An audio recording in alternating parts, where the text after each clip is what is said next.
49ers prediction time. There's San Francisco City Hall. It is a beautiful morning for Casper to give us a ride. I'm headed up to North Beach. We're going to try some breakfast food up there in a bit. But the 49ers are playing Jacksonville at Levi's Stadium tomorrow.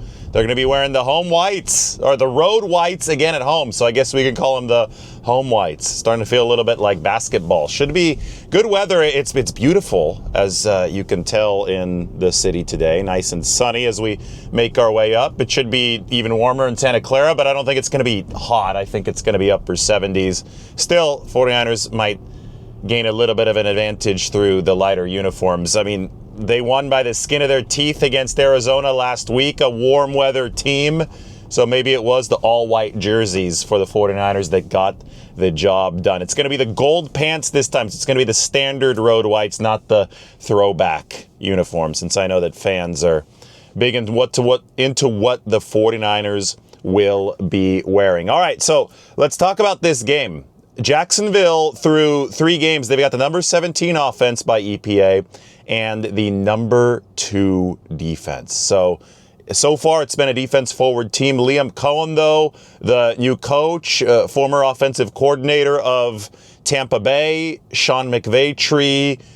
I get it. We've heard all about sign stealing this week. Not that big of a deal. Robert Saleh just trying to sow some doubt in the minds of Jacksonville's offense, which is really good at reading tendencies, reading different signals, and adjusting accordingly. As Kyle Shanahan said, Robert was just letting them know that we know. It is the gamesmanship, the game within the game. So what I like more is the whole dramatic background of all this. Robert Saleh was a candidate to be the Jacksonville head coach, but then they fired Balky, probably because Liam Cohen wanted them to fire Balky, changed his mind from staying with Tampa Bay to going to Jacksonville.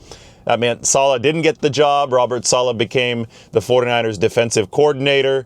Now he gets to go up against Jacksonville again. And then you could go all the way back to 2024, last season.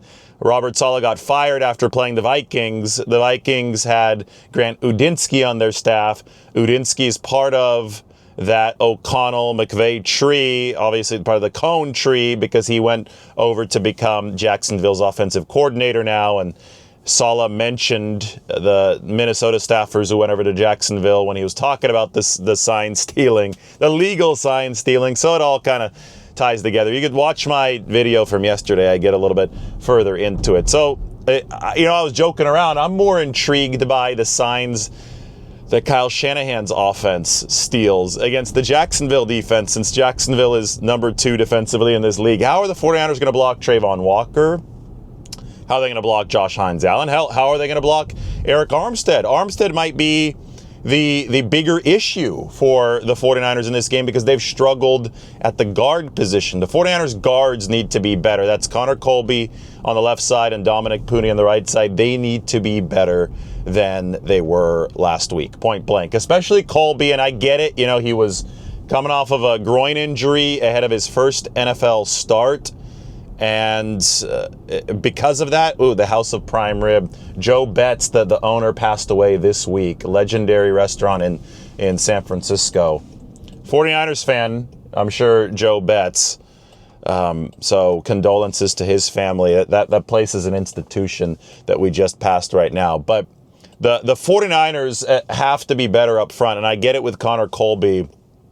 The groin injury ahead of his first NFL start was about as brutal of a way as you can begin your NFL career. He gave up 5 pressures against the Cardinals. I think he will be better, just because he's not going to be shocked now in his first time during starting in an NFL game, and he's not going to be coming off the groin 3 days before, right? So that's going to be something to watch, because Eric Armstead is one of the more skilled interior defensive linemen in this league. I mean, he's been around for a decade plus. He's very tall, very long, and I think that can give some of the shorter guards some trouble. I think Eric can also line up on the outside as a good edge setter against the run. I mean, there's a reason why this Jacksonville defense is really good. The pass rush can get after it, and Eric Armstead was part of that original 49ers Gold Rush back in 2019. And now there are no members of that Gold Rush left for San Francisco along that defensive line, because Nick Bosa has torn his ACL. It was Bosa, Armstead, DeForest Buckner, and D Ford. And now the 49ers are in complete replenishment mode. Michael Williams on the other side is going to have to pick up a lot of slack. Bryce Huff, who's been really good for the 49ers, is going to take on a larger role. It's fact-finding time for the 49ers as well. They get to discover what they have up front ahead of what should be a busier trade season around the entire NFL this October, and we'll see how involved the 49ers end up being. I think some of that is going to be determined by how they perform. Maybe a lot of it will be determined by how they perform up front in the coming games without Nick Bosa. But blocking Jacksonville, I think, is the bigger uphill climb for the 49ers. We're heading our way up Russian Hill. This time we're taking a slightly different route. We're taking Green Street instead of Vallejo Street. So that means we get to go by the old Cole Hardware, as you can see right here. Cole Hardware, that's a San Francisco institution.